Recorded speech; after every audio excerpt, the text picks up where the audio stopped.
Hello বন্ধুরা, welcome to my channel filmy gossip by Swarna. Happy birthday Laju, এই বলে একরাশ বেলুন আর গোলাপ ফুলের বুকে দিয়ে লাজুর জন্মদিন সেলিব্রেট করলো অনুভব। পুরোটা জানতে ভিডিওতে লাইক দিয়ে চ্যানেলটা সাবস্ক্রাইব করে দেখতে থাকুন। কোণে দেখা হলো সিরিয়ালের আগামী পর্বে আমরা দেখতে পাবো অনুভব লাজুকে নিয়ে একটা বিশেষ জায়গায় যায়, আর সেখানে গিয়ে লাজুর মাথায় একটা জন্মদিনের ক্যাপ পরিয়ে দেয় আর গাড়ির পিছনের টিকিটা খুলে দেয়, আর সেখান থেকে এক রাশ বেলুন বেরিয়ে আসে লাজুর দিকে। আজু তো পুরো অবাক হয়ে যায়। তারপরে লাজুর হাতটা ধরে সামনের দিকে নিয়ে এসে একটা গোলাপ ফুলের বুকে দিয়ে অনুভব হাঁটু গেড়ে লাজুর দিকে ধরে বলতে থাকে, হ্যাপি বার্থডে লাজু।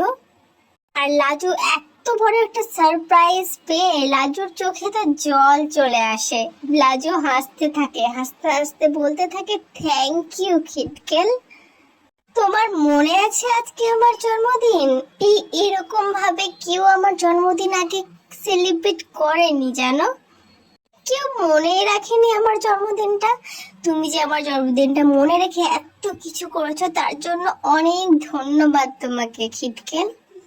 আর এই লাজু যে অনুভবের গাড়িতে চেপে চলে যাচ্ছিল, সে সময় বনলতা গিয়ে হাজির হয়। বনলতা দেখে ফেলে যে লাজু অনুভবের গাড়িতে চেপে কোথাও একটা গেল। মনে মনে বলতে থাকে, দাঁড়া লাজু, শাকচুন্নি, তোর অবস্থা আমি দেখছি কি করা যায়।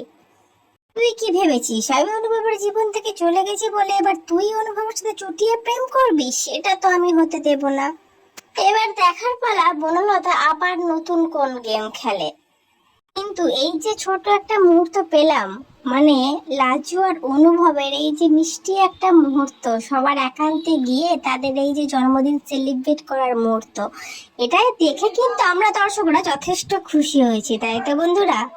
অনেকদিন পরে সেই আগের লাজু আর আগের অনুভবকে আমরা দেখতে পেলাম।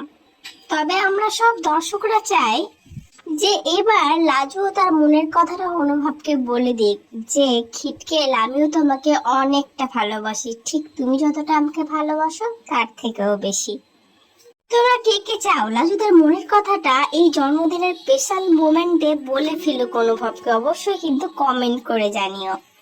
আজকের এই দুর্দান্ত পর্বটা তোমাদের কেমন লাগলো সেটাও জানিও। পরবর্তী আপডেট নিতে তাড়াতাড়ি আসি, সঙ্গে থেকো, সাথে থেকো, চ্যানেলটা সাবস্ক্রাইব করে দিও। ধন্যবাদ।